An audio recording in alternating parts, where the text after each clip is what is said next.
So the focus doer, a great step up, still not quite at the level of being the strategist. The efficient performer, they've got a goal, they're taking action, and they have a plan that connects those two. So they're starting to look a couple steps ahead saying, wait a second, if I jig to the left and then stall for half a second and then I dart forward, I'm actually going to hit my goal a lot faster than taking the straight line approach. Mathematically, the shortest distance between 2 points is a straight line. Everywhere else in the world, the shortest path to success is almost never a straight line, right? Waters and rivers all follow curves and contours of their environment, and that's how it gets to its destination more efficiently.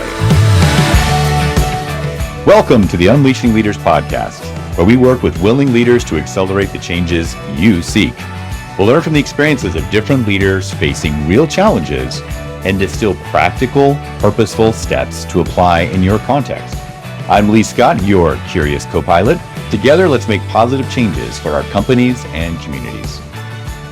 Hello, and welcome to the Unleashing Leaders podcast. I'm your host, Lee Scott, bringing you a quick hit episode where we take one particular leadership concept and do a narrow slice on its practical implications to be able to address one of the more common patterns or models that we run into when we're working to unleash leaders at various levels. Today, we want to answer the question, how do I improve my strategic thinking? This is a question that we get often, or it's a comment actually we see often on performance evaluations, where it's just like, hey, you're doing a great job, but you just need to be more strategic. And you're like, what the hell does that mean, right? And it's like, well, it's not being as tactical. And you're like, okay, I'm still asking you, what the hell does that mean? So if you're trying to develop somebody to be more strategic in their thinking, or you're trying to develop yourself to be more strategic in your thinking, I like to be able to have a scale to be able to kind of assess, like, well, where am I currently on a scale of my strategic thinking? And what would be clues that would help me take it up a notch or to the next level? And there's super deep ways and different components and modalities that we could talk about. But one of the methods that we've come up with is this notion of the 5 levels of a strategist. And so we've got a little model that we like to use when we're orienting to that, and that we use to kind of help develop our change agents and some of our clients as they're trying to also develop their strategic thinking, whatever that mysterious voodoo is. So let's take a closer look at that.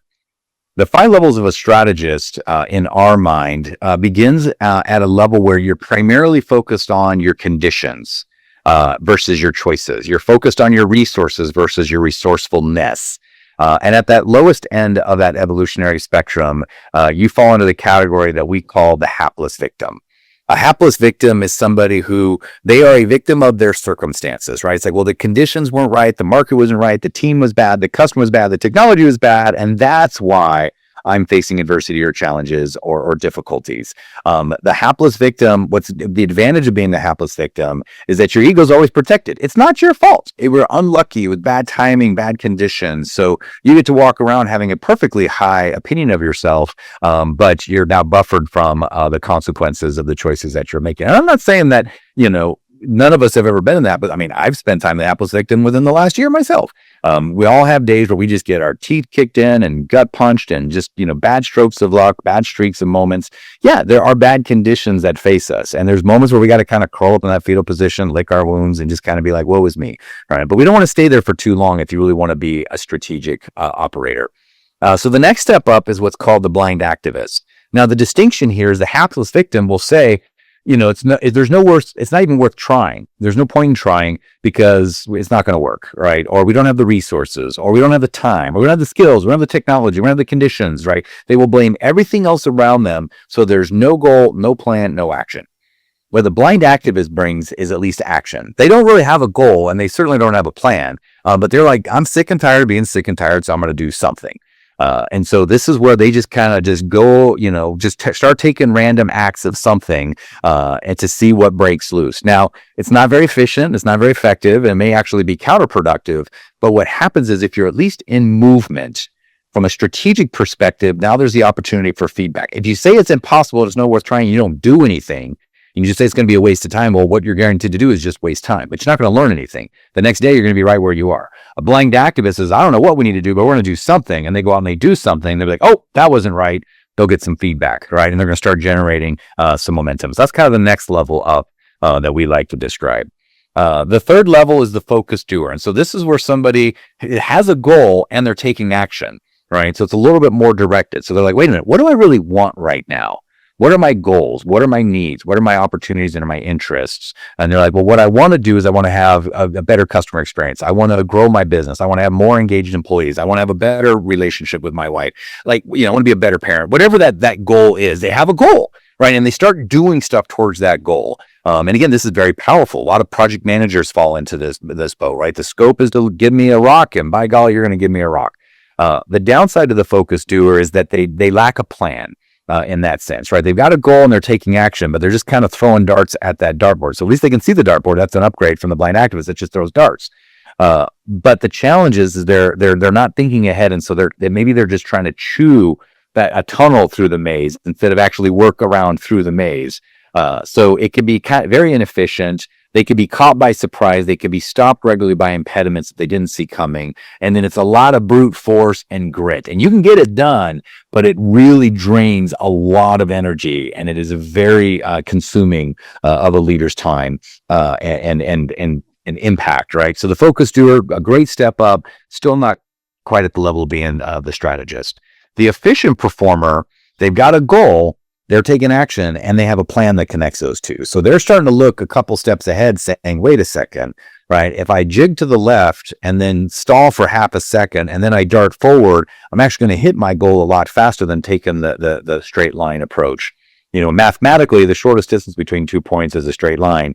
Everywhere else in the world, the shortest path to success is almost never a straight line, right? Waters and rivers all follow curves and contours of their environment, and that's how it gets to its destination more efficiently. So they really step it up and scale it. So they've got plans, and they've even got contingency plans within those plans so that they can be more effective and efficient with their resources. The highest level of the strategist is someone who is looking out ahead, 2 steps ahead and 2 steps to either side. One of the key differentiators between a strategic operator and an efficient performer is strategic operators realize that to be strategic, it's not just about being efficient at how you reach a goal, but almost invariably, the more complex things they get, the more you're likely to see this. There's usually 2 or 3 or even 4 goals that you're trying to juggle. Right. I'm trying to increase the customer experience while I'm being mindful of the budget, while we're improving the efficiency of our operations, while we're trying to engage in a new generation of leaders. So you've got trade-offs, right? I'm trying to promote the economy while we're protecting and preserving our natural resources. I'm trying to be able to enhance civil liberties while at the same time making sure that we guarantee access to certain services, right? So all of those things become potential trade-offs. So the strategic operator realizes it's not just a goal, there's multiple goals. And I'm trying to find the net balance between those. And that's a much more sophisticated way of looking at it. And their plans then accordingly are also more sophisticated in the sense of, they've got contingency plans for the trade-offs of the goals. They also know that they're going to have to make some sacrifices in the plan that may not seem very efficient in the moment, but it's to be able to stage and be ready for when the time is right for that thing to happen. So strategic operators are building relationships, building bridges before they necessarily need them because they know they can't predict exactly when that's going to happen, but they know now is the time to get it done so that it doesn't fall on the critical path later. So the strategic operator has a much broader and horizontal view of what's going on. Doesn't mean that we're perfect. All of these make mistakes. All of these have bad days. All of these face the same set of challenges and conditions.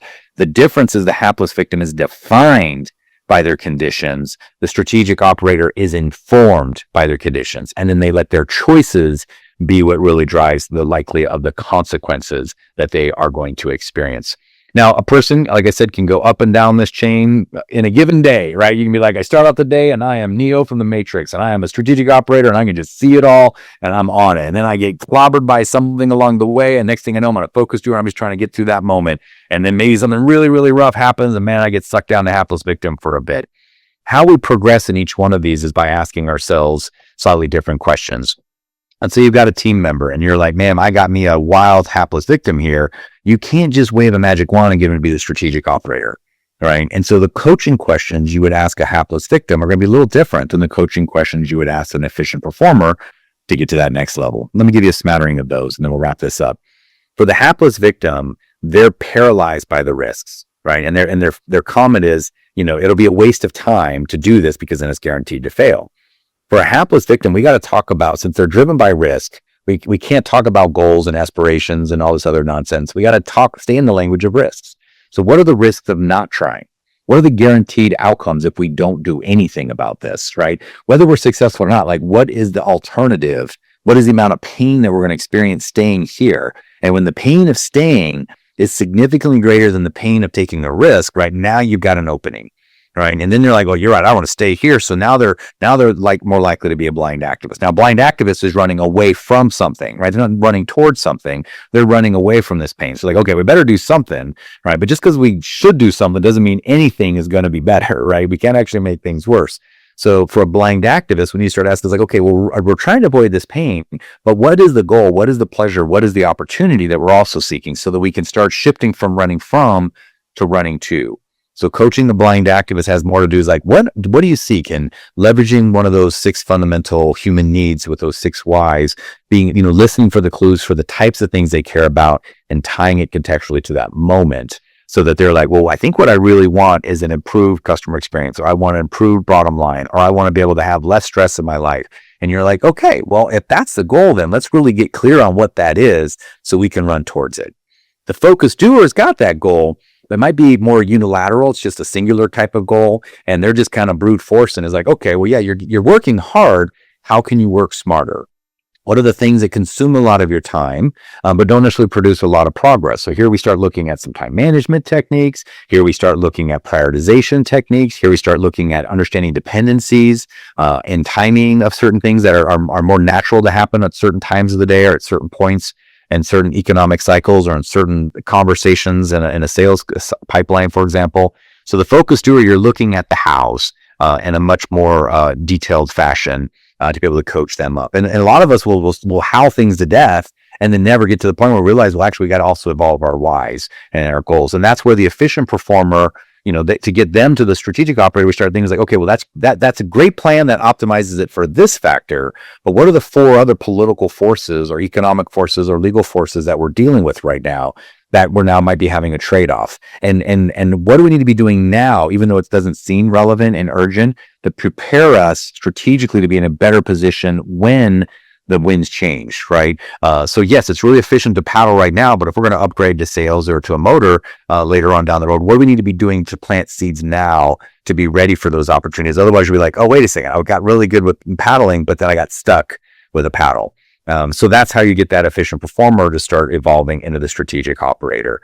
And the strategic operator, it's not like you just stay there, right? Any moment you can slip back. So, how do we reinforce this? What are the next relationships? What are the next causes? What are the next transformational efforts that we want to be preparing ourselves for the future? So those are some coaching questions to be able to help yourself bootstrap your strategic thinking, or maybe to help you develop and unleash the strategic thinking and an up and coming emerging leader in your organization. So the next time you see improve your strategic thinking, don't be so tactical, in your mind now you can decompose that into something that's more tangible and earmarked and know some questions that you can do to influence your development at each stage. In the meantime, be well, stay unleashed. Thank you for plugging in today on this little bit of leadership candy. Thank you for joining us today on the Unleashing Leaders podcast. Subscribe so you don't miss a moment that could be the key to your next breakthrough. Let's stay connected and contribute together by grabbing that @Unleashing Leaders handle on LinkedIn, YouTube, or your favorite network. This is Lee Scott. Keep learning, loving, and leading. Our future and our communities are counting on us.